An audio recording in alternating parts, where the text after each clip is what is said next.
Somebody has to be out there. Somebody has to be willing to go through it. I was just an insecure, scared kid. And the only way I could find myself was through putting myself through the worst thing possible. There's no one that wishes for peace more than people that have been to war. Somebody has to be willing to sacrifice.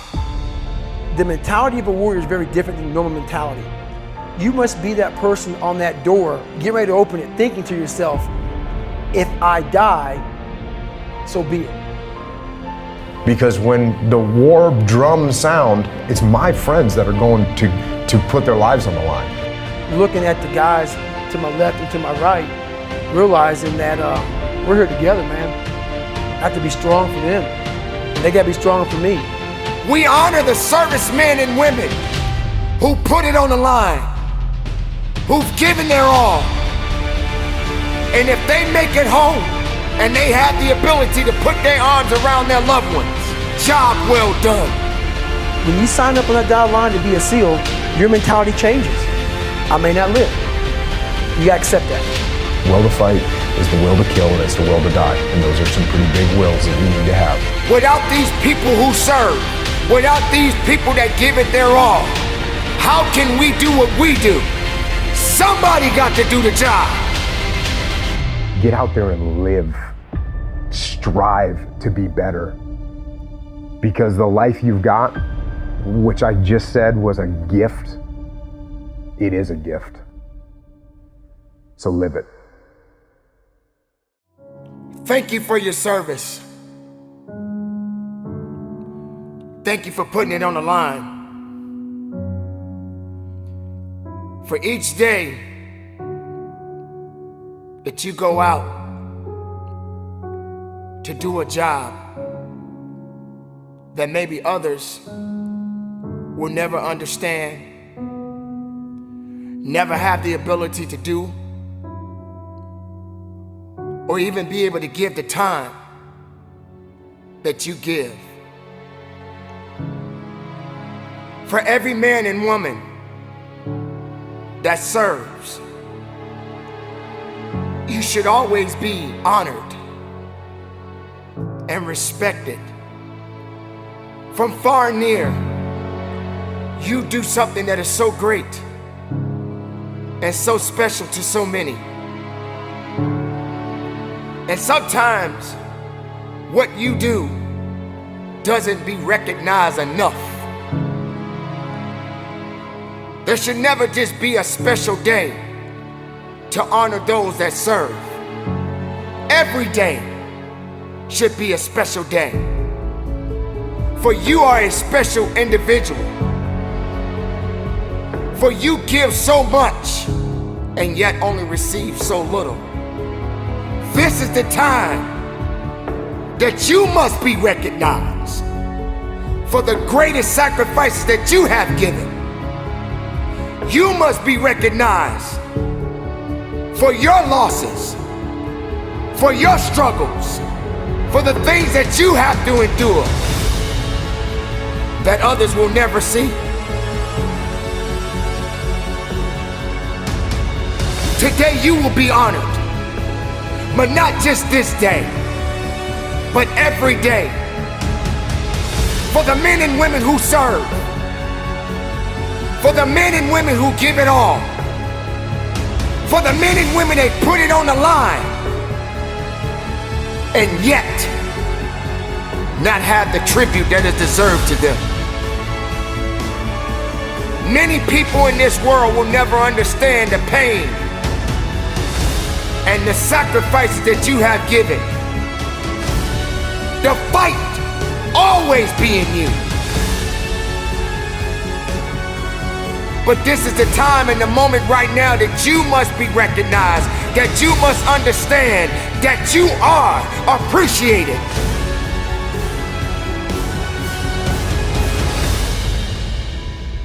We should never forget those who have fallen. Never forget those who never made it home. Never forget those who will never have the opportunity to sit at the table and break bread with their loved ones. This is that day to recognize those that serve. Keep up the good fight, everybody. Keep living strong, and never forget our servicemen and women. That's a very scary situation when you are on one side of the door and your mind is racing, because on the other side of that door, it could be no one.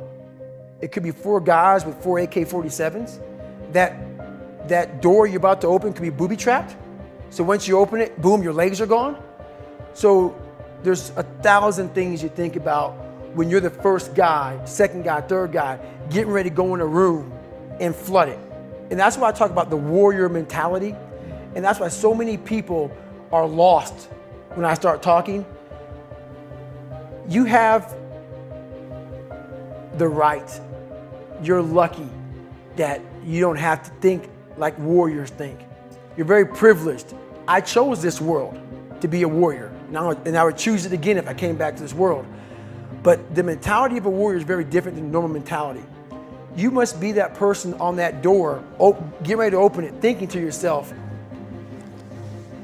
if I die, so be it. The only way you can go in that door is knowing there's a great chance you're gonna die. Like being a SEAL, you train with live ammo. You jump out of an airplane, everything you do, you could die.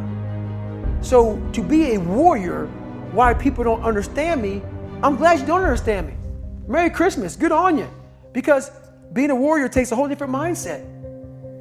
A whole different mindset to know that there's a great chance I may not be in the military. Like I was in for 21 years. I'm lucky. I'm very lucky that I'm alive, able to talk to you, able to still run. But when you sign up on that dotted line to be like a SEAL, your mentality changes.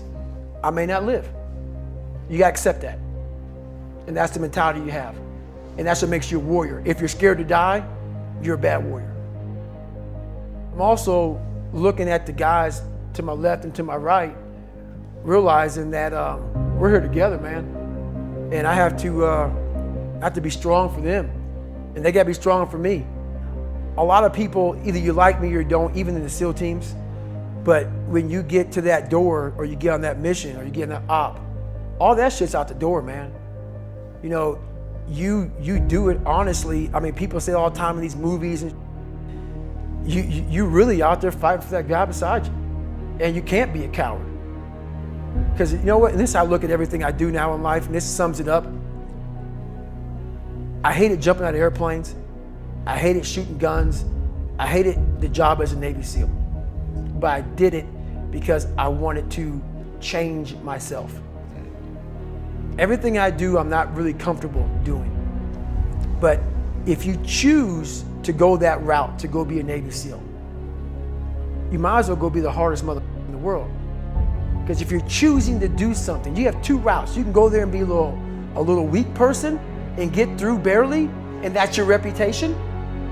Or you can go through the hardest guy you can possibly be, and that's your reputation. So my whole thing is, if you're gonna choose to open that door in Iraq or Afghanistan, open the mother and go in hard. Because they're gonna remember you by slowly opening it and peeking in. So if you're gonna open it, and you made the mind to open it, don't crack it open. Open the door, go in. That's with life. If you're choosing to do something, attack it. Because they're gonna remember you as not attacking it. So I want to be remembered. You can hate me, but there's one thing you can't say about me. I didn't attack it. So that's the mentality you have. If you're gonna do something, you might as well attack it, because you can do it anyway. Right. This goes out to the firefighters who goes through a burning building to help those that can't help themselves. This goes out to the policeman or the policewoman who serves and protect those who don't have the ability to protect themselves. This goes out to all of those men and women who serve, both far and near, on the front lines. This goes out to our military men and women who give it all. This goes out to those that never made it home. This goes out to the families that will never see their loved ones again. We must never forget those who put it on the line.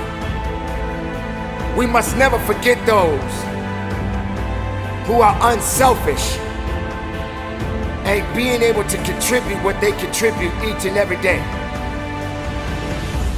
How can we not recognize them? How can we not recognize what they do?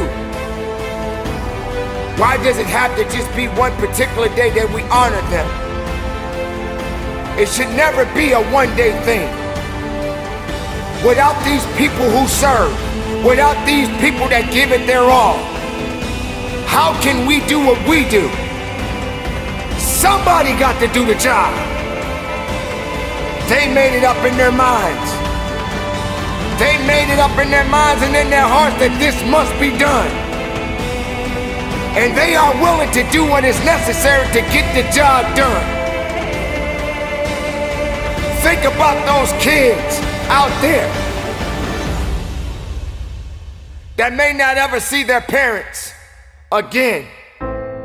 Whether if it was the mother or the father who may have lost their lives in the line of duty.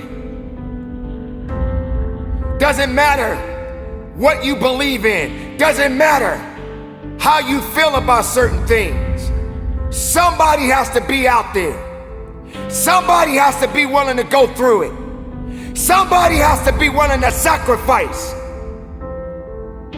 Sometimes these people never come home. This is the time that we must recognize them. We must recognize those families that may never see their loved ones again. Oh yes, it's true. Many people put it on the line. Many people get out there every day and do something that has never been done before. Many people out there put it on the line and do something special to help someone else. Why can't we recognize them? No matter where you go, no matter where you may be, someone is out there right now that is doing something far greater, and they're putting so much work in to make a difference in this world. Why can't we honor them? Why can't we honor those servicemen and women? You have to consider the fact there are great doctors, there are great lawyers, there are great teachers, there are great mothers and fathers, there are great people in this world. We all are responsible for one another. We all have a duty. We all have to serve. Whether you wear a uniform or not, you have to serve. Can you be a serviceman? Can you be a servicewoman? Can you serve? Are you prepared to serve? Do you have the ability to serve? Don't make it about yourself. You have a duty. You have a responsibility. They didn't give up. Why should you? Keep moving. Keep believing. We are all one. Both far and near, we must serve. So this day, we honor the servicemen and women who put it on the line, who've given their all. And if they make it home and they have the ability to put their arms around their loved ones, job well done. And there will be a new day. And that day starts a new opportunity, a new opportunity to make something else special happen.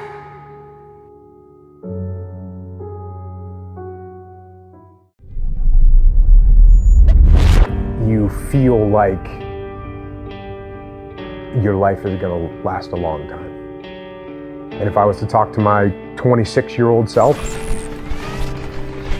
I would tell that kid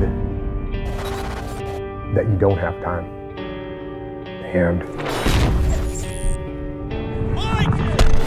And you don't know when it's going to end. And so get out there and do the things you want to do. Get out there and get after them now. Don't wait another second. Take advantage of it. Get out there and live and strive to be better. Because the life you've got, which I just said was a gift, it is a gift. So live it. Yeah, I always wanted to be a commando ever since I was a little kid, and I heard that the SEALs were really tough and that the training was really tough. And then, once you get in, everyone makes a big deal out of buds, but it's in the SEAL teams, it's no big deal. Everyone goes through it. You get cold, you get wet, whatever. You do a bunch of push-ups and pull-ups and dips. Anyone that gets to the SEAL teams and does deployments overseas and has a real career, they're not talking about buds training. It just doesn't mean anything. I had a guy that was, a NCAA water polo team captain champion, and he quit. And I had a guy that was an Olympic alternate gymnast, and he quit.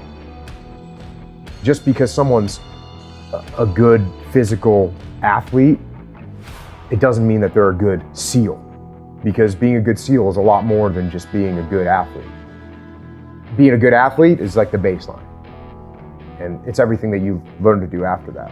A good leader, a guy that's tactically sound, a guy that makes good decisions, a guy that's good under pressure, a guy that doesn't ever give up on trying to accomplish a mission.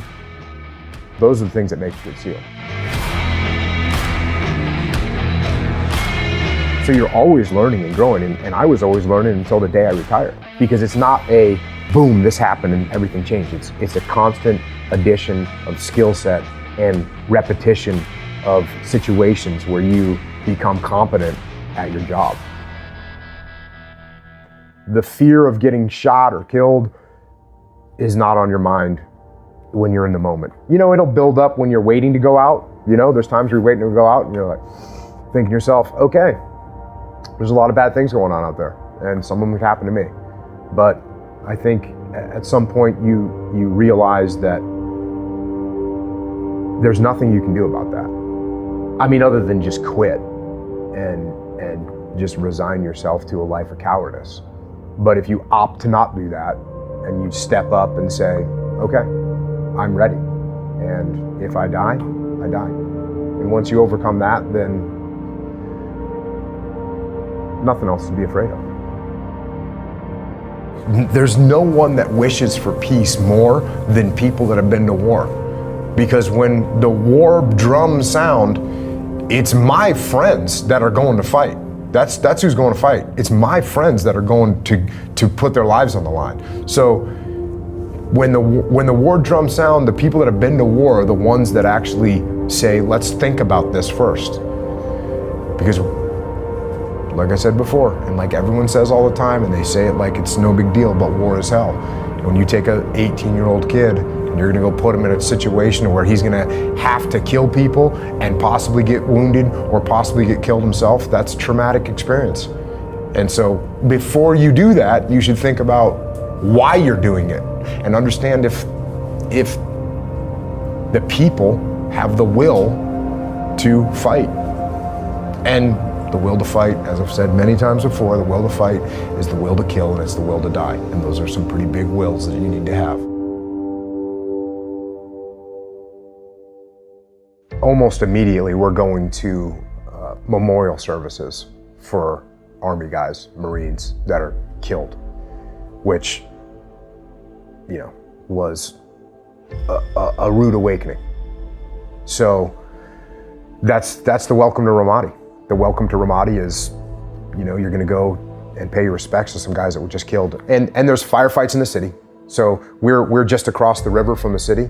There's firefights in the city all day. There's firefights in the city all night.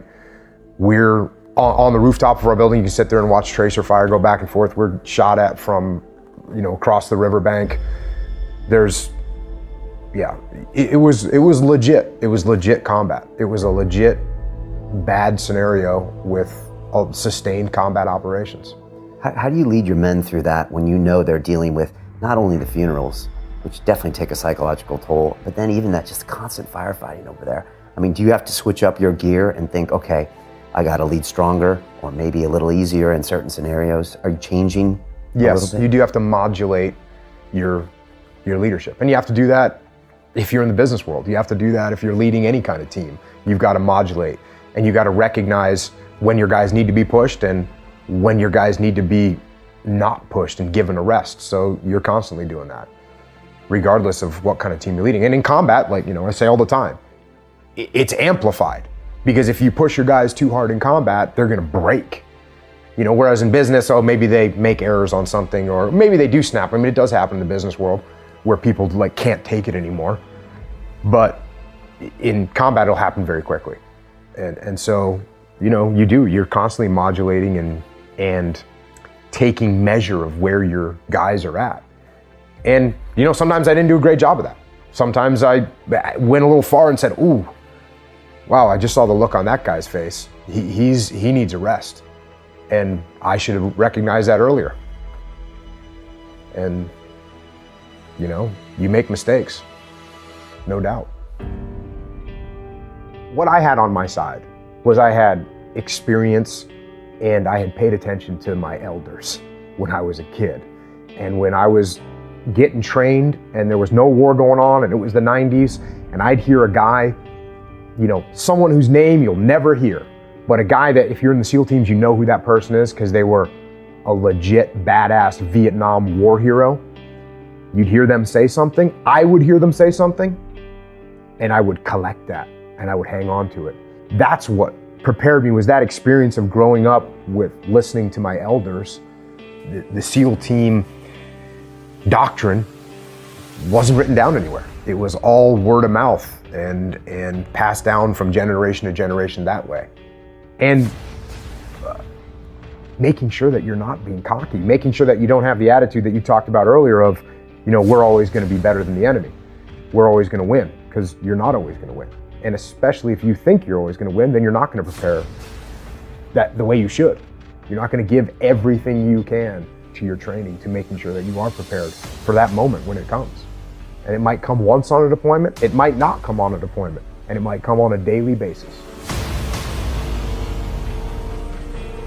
The sentries that are trying to hold down the fort and protect would take cover from all this enemy fire that was coming at them. In would come a big suicide vehicle-borne IED, truck-loaded bomb, and they would just drive right into the compound and detonate themselves and kill dozens of people. And they did that on multiple occasions. They did it times where they did it to multiple areas at the same time. Wow. So that's how coordinated the enemy was. They knew what they were doing. Were you impressed by them? Were you ever like, I didn't expect that to happen? Or did you ever have a respect for their tactics? I absolutely always had respect. I respect the enemy, absolutely. And the minute you're not showing respect to the enemy and their capabilities is, again, that's a lack of humility, and it's going to get you killed. You know, you have to respect your enemy at all times.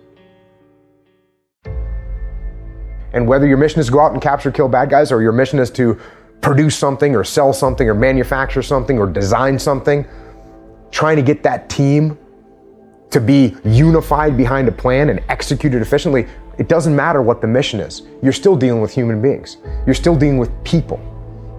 Whether you're in the SEAL teams or whether you're in the Army or the Marine Corps, the people that are working for you are not robots. They're people. And you cannot give them orders and expect them to just execute like a robot would. If the military was like that, then military leadership would be the easiest thing in the world. You know, my guys wouldn't just do what I told them. because I outrank them. And I kind of get that funny look. Well, let me ask you this. I'm here because your employees aren't doing what you want them to do, right? Can you just fire them? Don't they work for you? Aren't they supposed to follow you because you're in charge and you write their paycheck? But all of a sudden they're not doing what you tell them to do. Why is that? It's the same exact reason, because they're people. And guess what? People want to own their own destiny. They want to be in charge of what's happening. They want to take ownership. They want to create the plan. That's how they want to go through life. They don't want to go through life being treated like a robot. They want to be treated like a human.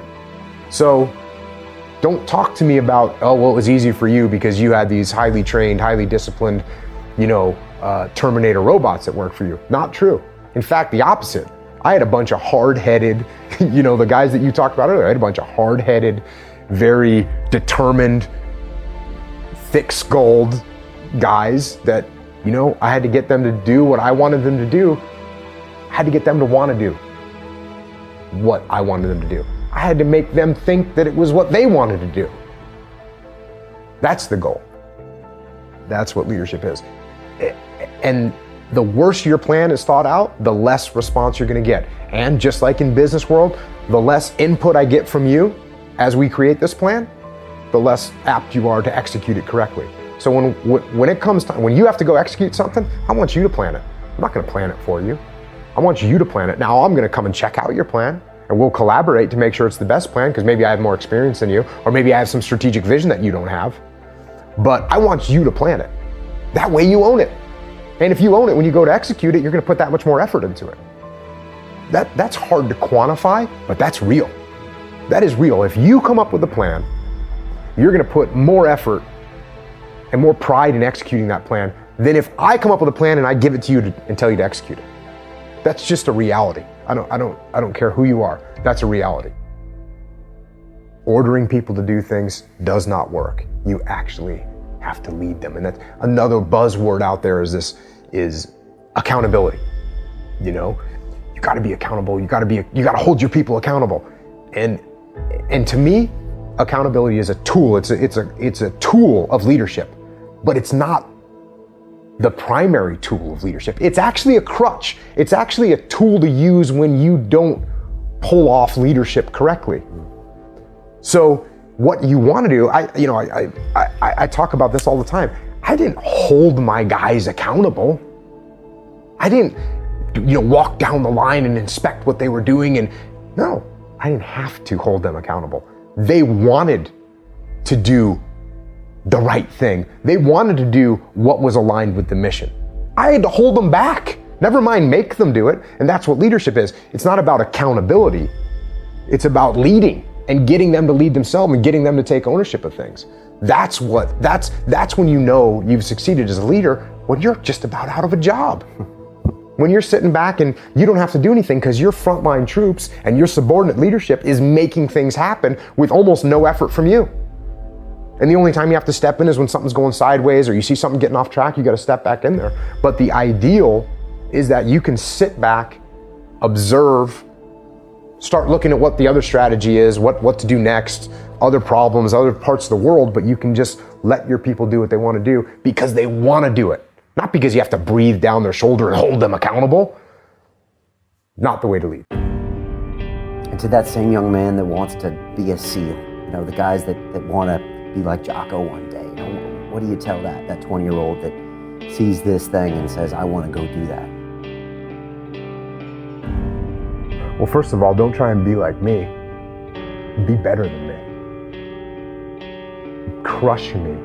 Make me look like a baby. That's what you do. And don't talk about it. Don't mull it over. Don't plan for it. Just get after it. Just get after it. Make it happen. Use your force of will to make it happen. As a human being, the strongest thing you've got is your force of will.